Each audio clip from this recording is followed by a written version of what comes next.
Assalamualaikum warahmatullahi wabarakatuh. Perkenalkan, nama saya Tasya Salsabila Agustin, NIM 241101110050. Di sini saya akan mempresentasikan mengenai bab intelijensi yang terdiri dari 3 subbab. Subbab yang pertama adalah konsep kecerdasan. A. Apa itu kecerdasan? Kecerdasan merupakan sebuah kemampuan untuk memecahkan masalah serta belajar dan beradaptasi dari sebuah pengalaman. B. Tes kecerdasan. Alfred Biner merupakan seorang tokoh yang pertama kali mengembangkan tes kecerdasan menggunakan konsep usia mental. Sedangkan Williamson menggunakan konsep IQ yang dimana usia mental seorang dibagi dengan usia kronologi serta dikalikan dengan 100. C. Teori kecerdasan majemuk. Thierry Sandberg berpendapat bahwasanya kecerdasan itu datang dari 3 hal, yakni analisis, kreatif, dan praktis. Sedangkan menurut Howard Gardner, kecerdasan itu terbagi menjadi 8 jenis yang lebih spesifik, yakni verbal, spasial, gerakan, musikal, matematis, interpersonal, intrapersonal, dan naturalistik. Sedangkan menurut Peter Salovey dan John Mayer, kecerdasan itu merupakan kecerdasan emosional, yakni sebuah kemampuan untuk memahami dan mengekspresikan emosi secara akurat dan adaptif. D. Neurosains kecerdasan. Biasanya tingkat kecerdasan yang lebih tinggi itu berkaitan dengan jaringan saraf yang terletak di lobus frontal dan parietal. E. Pengaruh keturunan dan lingkungan. Kalau dari segi keturunan, penelitian menyatakan bahwasanya pencapaian pendidikan yang diraih oleh orang tua kandung lebih baik untuk skor IQ anak daripada orang tua angkat. Kalau dari segi lingkungan, penelitian menyatakan bahwasanya lingkungan itu memiliki peran yang sangat penting dalam hal kecerdasan. Maka dari itu, apabila kita memperbaiki lingkungan, maka kecerdasan anak tersebut akan meningkat. Lanjut mengenai F, yakni perbandingan kelompok.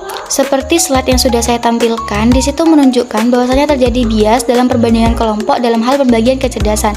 Maka dari itu, ada yang namanya 2 tes kecerdasan yang adil, yakni yang pertama adalah dengan menggunakan pertanyaan-pertanyaan tidak asing bagi setiap orang dari berbagai latar belakang yang berbeda, yakni dari latar belakang ekonomi, sosial, dan etnis. Seperti halnya ketika kita bertanya kepada seorang anak kecil mengenai anjing dan burung, tentunya setiap anak sudah mengerti akan burung dan anjing, meskipun mereka berbeda latar belakang ekonomi, sosial, dan etnis. Lalu yang kedua, dengan menggunakan pertanyaan yang tidak mengandung verbal. Lanjut ke subbab yang kedua, yakni mengenai perkembangan kecerdasan. A. Tes kecerdasan pada bayi.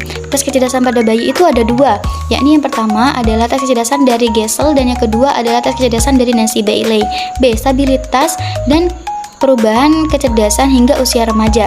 Tentunya kecerdasan itu tidaklah selalu stabil seperti yang dikatakan oleh peneliti, namun memiliki arti tertentu. Kecerdasan anak itu berubah, namun tetap berhubungan atau berkaitan dengan titik awal perkembangan.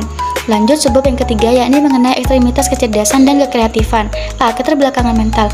Biasanya, individu yang memiliki keterbelakangan mental diidentifikasi dengan kurangnya kemampuan dalam hal belajar serta merawat diri mereka sendiri. B. Keberbakatan. Menurut Alan Weiner, anak yang berbakat memiliki 3 ciri, yakni yang pertama adalah memiliki kemampuan yang lebih cepat.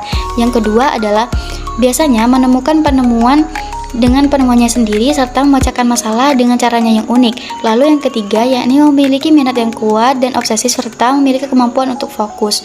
C. Kekreatifan. Kebanyakan orang yang kreatif itu cukup cerdas, namun belum tentu sebaliknya, karena ada orang yang cukup cerdas namun belum tentu kreatif. Seperti halnya ada seseorang yang sangat cerdas menghasilkan sejumlah produk yang besar, namun produknya itu belum tentu baru. Maka dari itu, orang yang cukup cerdas belum tentu kreatif. Baik, sekian dari saya. Wassalamualaikum warahmatullahi wabarakatuh.